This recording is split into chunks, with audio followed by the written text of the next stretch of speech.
A ver, imagínense la escena. Estamos en 1771. De un lado tenemos a las mentes matemáticas más brillantes de Europa, convencidas de que pueden diseñar el barco perfecto sobre el papel. Y del otro, a marineros veteranos, gente que sabe por pura y dura experiencia que el océano no sigue las reglas de un libro. Hoy vamos a sumergirnos en ese choque de mundos, basándonos en las ideas de un texto fascinante de aquella misma época. Y bueno, esta pregunta no era para nada un simple ejercicio académico, para nada. Estaba justo en el centro de un debate acaloradísimo que enfrentaba a los teóricos de escritorio contra los capitanes de barco. Es que, en pleno apogeo de la Ilustración, había una confianza casi soberbia en que la razón podía conquistarlo todo, incluso la naturaleza imprevisible de los mares. Así que entramos de lleno en la era de la razón. Las mentes más brillantes de Europa estaban segurísimas de que podían diseñar el navío perfecto, y su herramienta, pues no era la madera ni la lona, sino las matemáticas puras. Creían de verdad que las ecuaciones podían superar a la experiencia acumulada por siglos. El objetivo, la verdad, era muy ambicioso.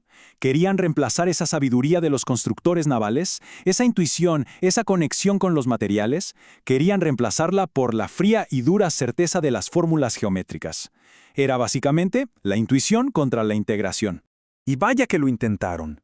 Nombres como Huygens y los famosos hermanos Bernoulli, que eran como las estrellas de rock del mundo matemático, se lanzaron al problema. Cada uno desarrolló teorías de mecánica naval cada vez más y más complejas. Era como una verdadera batalla de genios para ver quién creaba el modelo matemático más elegante. Pero había un problema. Un problemón.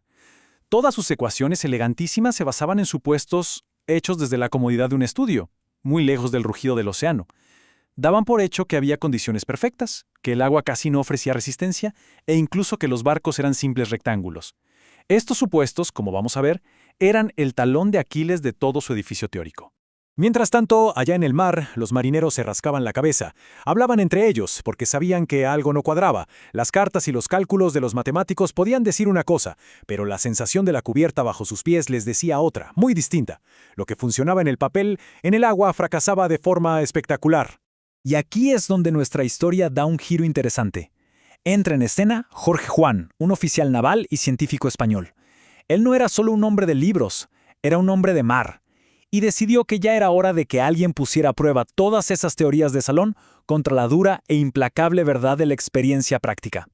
Muy bien, vamos al grano. ¿Qué tan equivocados estaban los teóricos? Bueno, todo se reducía a una medida muy simple y crucial que cualquier marinero entendería al instante: la velocidad, la rapidez con la que un barco podía de verdad surcar las olas. Y aquí es donde la cosa se pone realmente increíble. Hay que mirar esta diferencia, por favor. No estamos hablando de un pequeño error de redondeo, para nada. La teoría matemática predecía una velocidad máxima de unas 4 millas por hora. Pero los marineros experimentados registraban habitualmente 9, 10 y hasta 11 millas por hora. La realidad no es que fuera un poco diferente, es que estaba en otra liga por completo. Pensemos un momento en ese barco más rápido, el que navega a unas impresionantes 11 millas por hora. Ahora, tratemos de aplicar la lógica de los teóricos a esa velocidad. Bueno, para que ese barco alcanzara las 11 millas por hora, sus cálculos decían que el viento tendría que estar soplando a la increíble velocidad de 77 pies por segundo. ¿Y qué significa 77 pies por segundo? Significa vientos de huracán. La teoría exigió una tempestad furiosa para explicar una velocidad de navegación bastante común. Es sencillamente absurdo. Cualquier marinero diría que esos vientos no impulsarían el barco, lo habrían hecho pedazos. Esto nos lleva a la pregunta del millón. ¿Por qué la teoría estaba pero tan equivocada? Jorge Juan no se limitó a señalar el problema, decidió llegar al fondo del asunto, y lo hizo con un experimento elegantemente simple. Hay que olvidarse de las pizarras y los cálculos complejos por un momento. Juan salió al mundo real, llevó un simple bote a la bahía de Cádiz, midió la velocidad del viento en la orilla y luego midió la velocidad del bote. Simple, directo y a punto de desmentir décadas de teoría matemática. Y el resultado fue una auténtica bomba. El bote no iba a 1/3 de la velocidad del viento ni a la mitad, se movía casi tan rápido como el propio viento.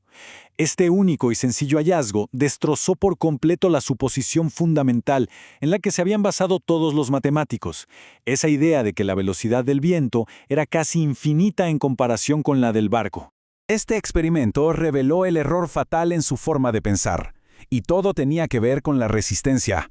Los teóricos asumían que la resistencia del agua aumentaba exponencialmente con la velocidad, como si uno empujara contra una pared que se hace más y más gruesa. Pero la realidad, como demostró Juan, era mucho más simple. El error estaba en su física, en su entendimiento de cómo un objeto se mueve a través de un fluido. Y claro, si ese cálculo fundamental de la resistencia estaba mal, pues todo el edificio teórico se venía abajo como un castillo de naipes. De repente, sus cálculos para los ángulos óptimos de las velas, el mejor diseño del casco, incluso cómo funcionaba el timón, todo era cuestionable. Todo estaba construido sobre cimientos defectuosos. Y esto nos lleva a la verdadera lección del mar. No se trataba solo de que los matemáticos estuvieran equivocados. Se trataba de que los marineros, durante todo ese tiempo, habían tenido razón.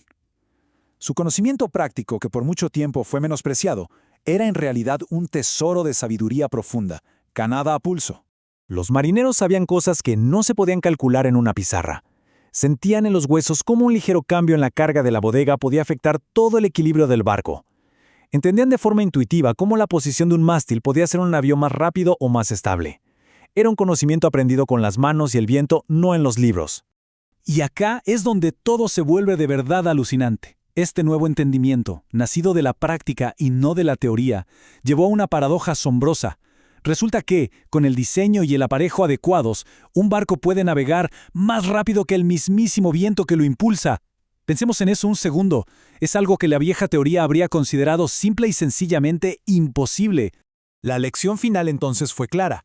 La teoría no es un sustituto de la experiencia, sino una herramienta que debe ser afilada y corregida por ella. Así que esta historia del siglo XVIII sobre barcos y matemáticas nos deja con una pregunta que sigue siendo súper relevante hoy, en cualquier campo que se nos ocurra. Cuando los modelos y los datos chocan con la realidad del mundo, ¿en qué confiamos? La lección del mar parece ser que la verdad rara vez se encuentra solo en el laboratorio, sino en el equilibrio entre el cálculo puro y la sabiduría ganada en el fragor de la batalla, o en este caso, en alta mar.